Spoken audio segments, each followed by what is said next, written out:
Hello, and welcome to Big Ideas Explained. My name is Roger No, and in this video, I'll attempt to explain what is really meant when we speak of human dignity. We hear the words human dignity, or the idea of living a dignified life, all the time. But do we really understand what human dignity is? As we seek to respect, promote, and protect human dignity, what is it, in fact, that we're trying to respect, promote, and protect? According to the concise Oxford Dictionary, dignity is the state or quality of being worthy of honor or respect. So the expression human dignity seems to suggest that there's a particular value given to humans that is different than, and likely greater than, all other living beings and non-living things. Let's take a look and discover some ideas together. As we try to understand what it means to be human, if I were to write the words rocks, trees, dogs, and humans, I think you might see some sort of a relationship between these things. You might even see a sort of hierarchy. So if so, generally we may see that trees are different than rocks, and that somehow trees might sit above or be valued more than rocks. And then that somehow dogs might sit above or be valued more than trees. And then again, possibly the same again for humans compared to dogs. For us to discover what it really means to be human, we need to discover what is it about humans that makes them separate from all other living animals, other living beings, and non-living things.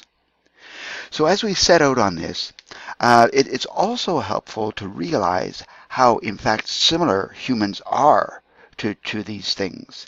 And then from there, perhaps we can work our ways to seeing something that is absolutely unique to humans.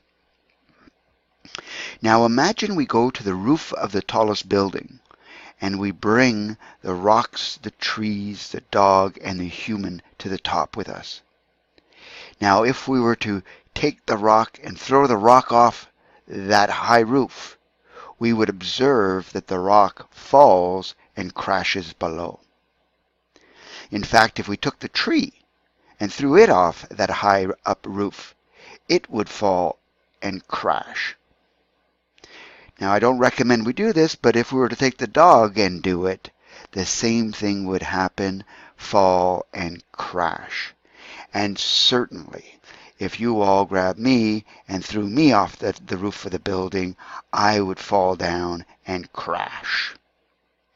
So we see that as physical matter, humans, dogs, trees, and rocks are all subject to the same laws of gravity. And in fact, I would generalize sort of the laws of physics in general. So in that way, we're similar. We seek differences. Now let's think about water. If I were to pour water on a rock, the rock would neither be, that water would neither help nor hurt that rock. But if I were to add water to the tree would use that water and other things to promote its growth. And certainly the dogs and the humans would appreciate that water, and again, other nutrients to promote our growth. So in this way, living beings are similar, whether they're animals or trees or plants.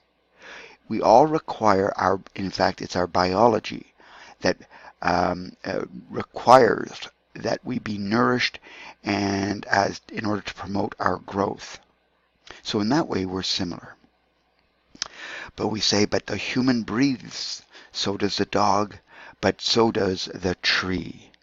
my son could explain to you photosynthesis and the symbiotic relationship between how the trees breathe, and it's the opposite for humans. I'll leave that to him to explain in his big ideas.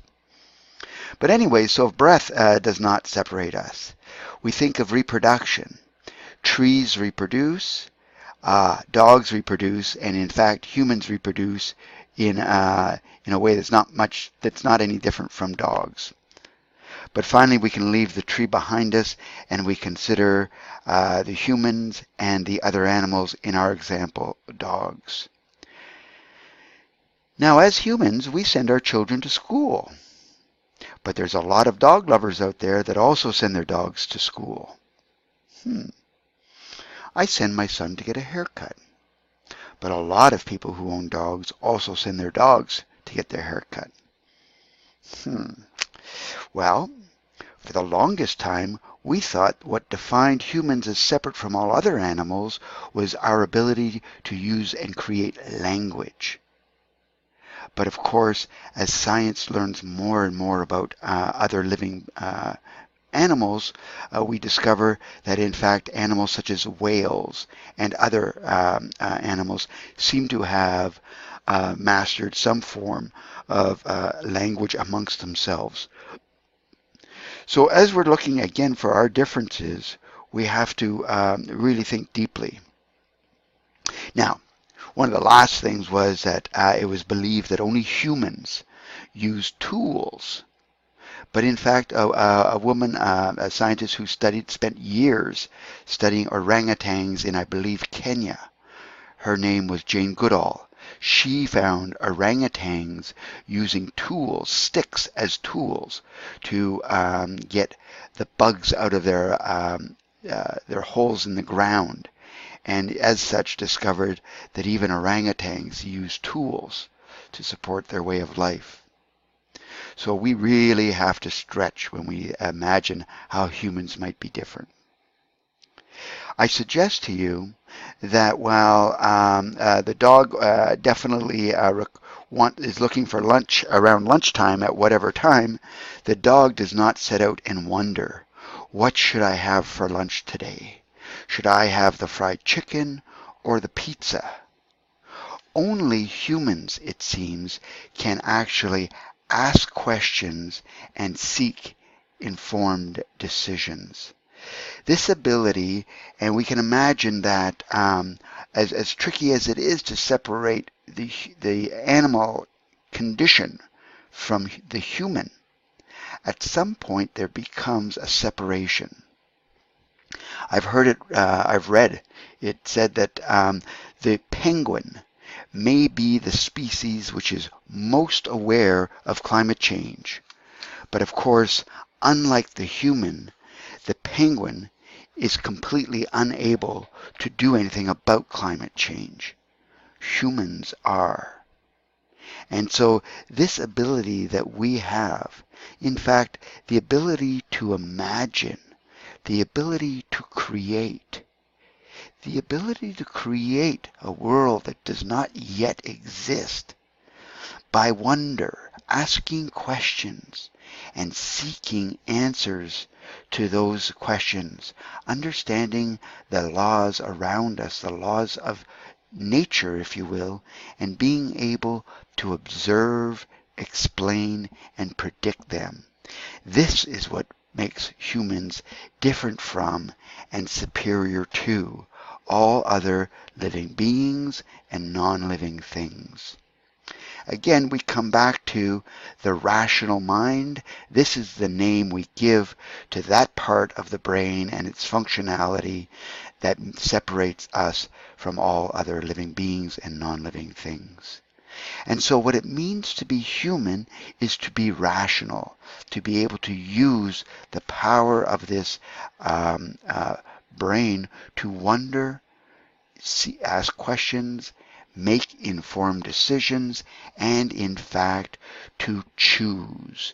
Choice is what separates humans from all other things.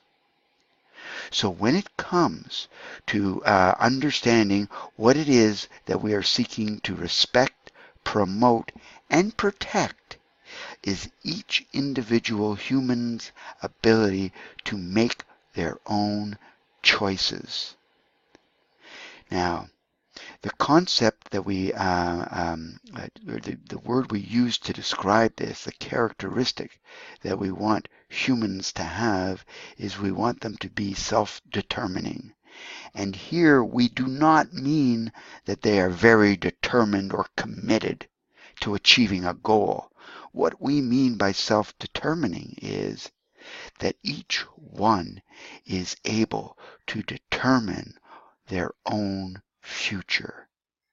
They are able to make decisions about their own lives by themselves. Their ability to choose how to live. And so this is what we are seeking to respect, promote, and protect. When we speak of protecting human dignity, it is the individual's ability to choose, make decisions about their own life by themselves. Now this works both collectively and individually. Collectively, for example, and to come back to the idea of global citizenship. The global citizen is outraged by the injustice created by the dominant group as it, through its policies of paternalism, take away the ability for one group to make decisions about their own future. And in this example, I want to use the dominant group, the Europeans, and the experience of colonization. Basically, we had Europeans sailing, setting off from Europe to faraway lands, finding interesting, different people living differently. And the injustice was that the colonizing forces removed the ability for local populations to continue to determine how they themselves would live.